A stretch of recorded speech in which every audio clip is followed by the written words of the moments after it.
there were times that using the word bless was a difficult word. But I had 5 commands at station. Lieutenant commander, 2 as captain, and Sterett was by far the hallmark of my career.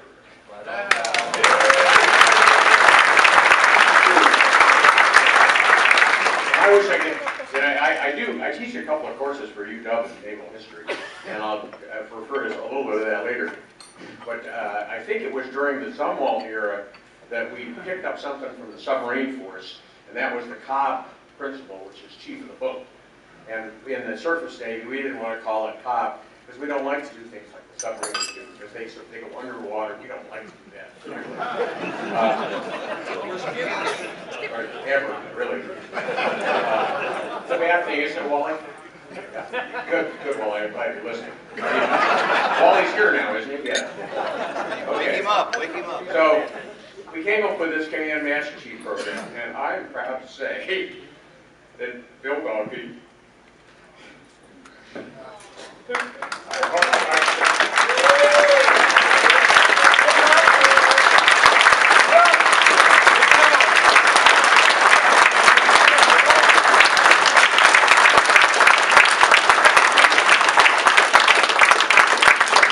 take credit, and putting it in sailor terms, I'd like to take credit for not screwing up. But Bill helped me a bunch of times in not doing it. Thank you. Okay, I got a couple of the guys to recognize. Ernie DeCastro, I counted him up, 7 chief engineers. Ernie was the best chief engineer I ever had.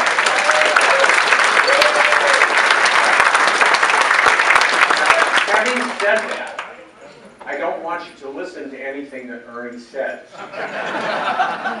Because Ernie tells some stories about me that are not true.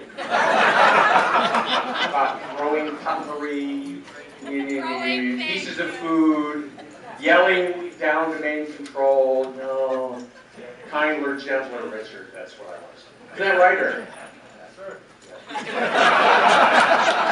Training is a difficult thing. Anyway, and next to him is the most deceitful, conniving, excellent supply officer that anybody would ever want to have. And the host of our barbecue last night with me and my wife and his wife Ann, he's got this rig. It's an enormous barbecue. We had a great time at the house. Thank you, Dave. And thank you.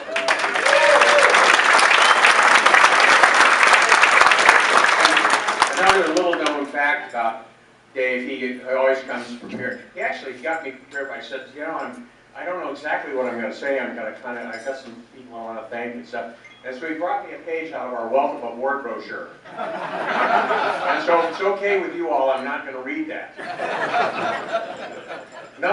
We owe a great deal of thanks to Master Chief Chuck Bond. Where are you, Charles?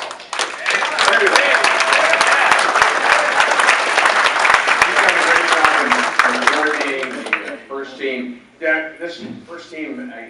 One of the gents on the Turner Joy tour today said, "Well, what's the first team stuff? What's that mean?" So I have to go back just a little bit. I won't make this too long, I promise. I'll go back to let's see, exactly day and time I can't give you, but I'm at home. I'm working on the Navy staff, working 9.5, 10-hour days, not enjoying it particularly much. And I'm in bed at 8:30 at night because I got up at 5:30 in the morning and drove in and drove back. It was a terrible existence. And, yeah, it's not fun. And so my wife comes in and I just almost was asleep and she said, Admiral Metcalf, who was Op 03, surface warfare, is on the telephone. And I suspected, one of my fellow captains was doing something funny. And so this was before the days where everybody had cell phones and wireless and tablets. So we had a phone in the kitchen, and I was sleeping in the bedroom, which was my normal way of doing this when I got in trouble. And so I went to the kitchen, and I was going to say something smart. But, every once in a while, something governs your performance. And I said, yes, sir. And it was Joe Metcalf. And you couldn't mistake the voice. And he said, there's something I want you to do for me. And I said, yes, sir, anything at all. And I just been working with the Australians on a cooperative deal, and things are going through your head, rocket speed, And finally I came down to he probably wants me to think I was dry cleaning. Some task I can handle. And so he said, I want you to go to Sterett, to the Philippines, and take me on the Sterett. And I said, yes, sir. And he said, do you have to ask anybody? I said, no, sir. I said, when do you need me? I said, I can be packed in 48 hours. And as it turned out, very unfortunately, Sterett had gone aground during Team Spirit, and they were relieving the CO and putting in an interim CO, and I was out there about 8 weeks later. And I came aboard, and the interim CO, who shall remain nameless, there are some of us here who know what his name is, had prepared a list of the things that I should do during my first 2 to 4 weeks in command. And I carefully filed that list. And you probably all know where I filed that. But it included people that he felt should be removed. And after my 4 to 6 week period of time, I'm pleased to say that I didn't remove any of those people. And they all were great shipmates, and the ship did a good job.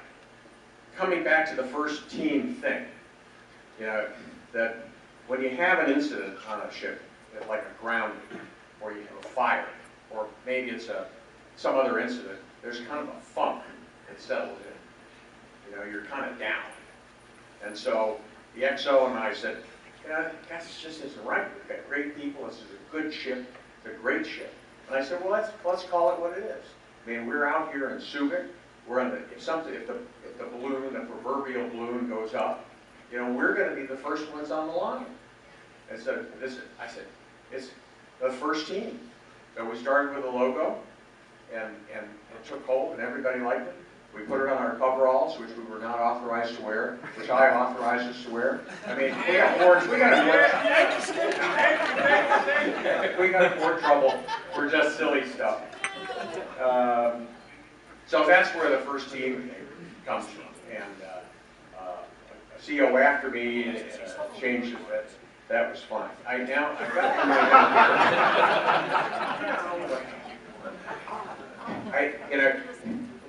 the reunion title is, some people say, with all due respect, to my very good friend, Master Chief Hay, some people say this is death by sea story.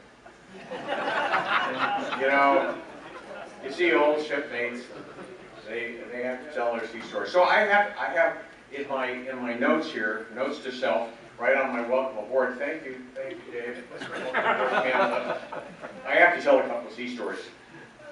And the first one is we got out of the Persian Gulf. We were there for 101 days. I got exactly 2 days sleep. I mean, those were, they were terrible times, and you were pins and needles. Actually, I'm going to tell 2 quick stories. We were right down the Straits of Hormuz, which is a difficult area, and we had really good, competent fire control and operations people. I mean, I knew when those F4s out of Shar were taking off within seconds. And so they normally would reach the end of the runway. The runway ran generally east-west, a little bit, just a tiny bit south of east-west, and they would turn in because they didn't want to mess around with us. Every once in a while, one would turn out. And you had somewhere around, about 21, 22 miles. So an F4 down on the deck, 22 miles, you got a problem. And so one of these guys turned outbound, and I cannot tell you what I told him. He said, no speak English, no speak English. Well, I told him in no uncertain terms in English when he would meet his maker, and he immediately turned left. Interesting. So, truly. And there's a couple of other stories in there which we could tell later, but she's checking the time here. Anyway, we pulled into Pattaya Beach for some well-deserved liberty, and I was really tired, really exhausted. Of course, the wardroom was helping shepherd me around town, And they said, well, there's traditions here that are very important to maintain. And I said, what does this mean? The captain always has a snake. Have you ever heard this before? Have you ever heard this before? No, I've never heard this before. Neither has anybody in Pattaya Beach. So every time I go in this bar, I don't sometimes, and every time I go in the bar, I have to put this boa constrictor on.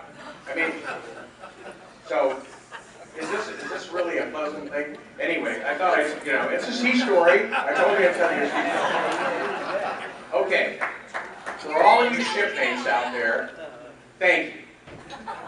Thank you for being great shipmates. You know, there's been a lot of stuff in the press about the 1% or half of 1% that defends this country. You know, we are it. And you did the job, and thank you for that. Yeah. So,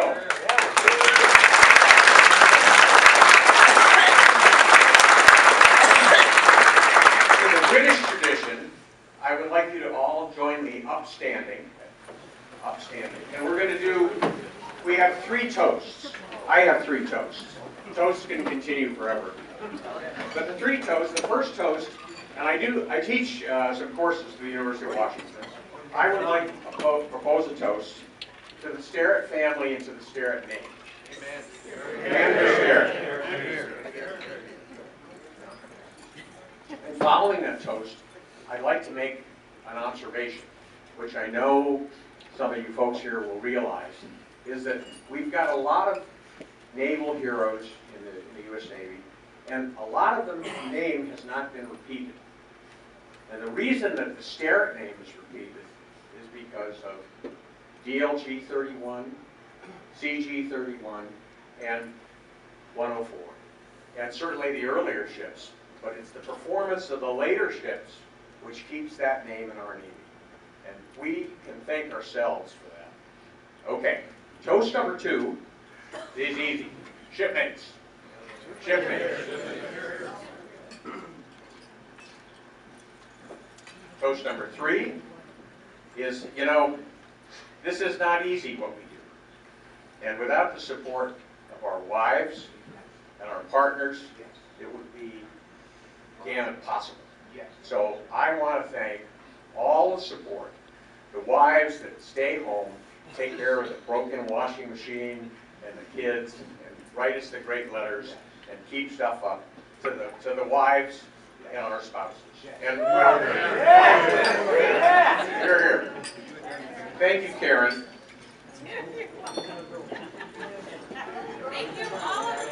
Okay, so is the band ready? I have a special request. Okay, and then he's going to play that, and then I'm going to turn it back to you. I'm going to go sit down now. Yeah. Oh, we have a special auction of something.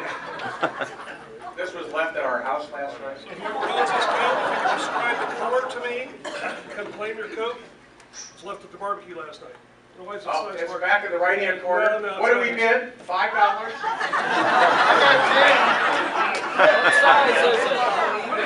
I'd like to point out one last thing, that Dave is wearing my shirt.